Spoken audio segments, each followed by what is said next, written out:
Как да намерим най-силното оръжие в Sons of the Forest? За да намерите най-силното оръжие в играта, трябва да идете на някоя от тези локации.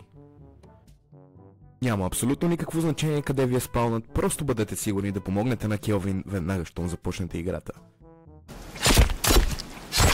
След това не губете никакво време и моментално се насочете към най-близката до вас локация от картата, която показах.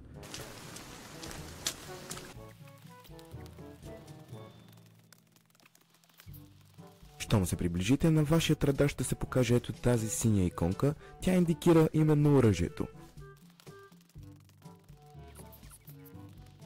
И ето, че пристигнахме. Тези двама господа тук най-вероятно са били наказани от оръжието. След като вземете оръжието, насочете се към най-близкият лагер на канибали, за да го тествате.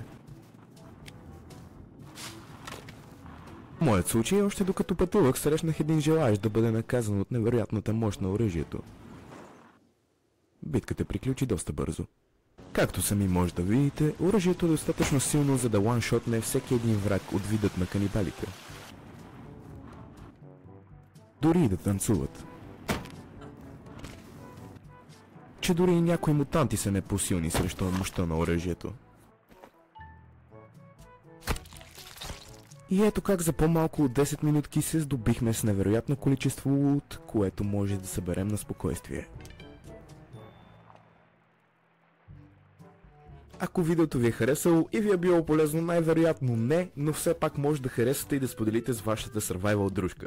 А ако искате да видите повече подобен контент с умерена доза хумора, може да ме последвате и в другите ми социални мрежи. Линк ще има в комент секшена. И това беше всичко от мен за днес. Желая ви приятен и усмихнат ден. Чао и до нови срещи!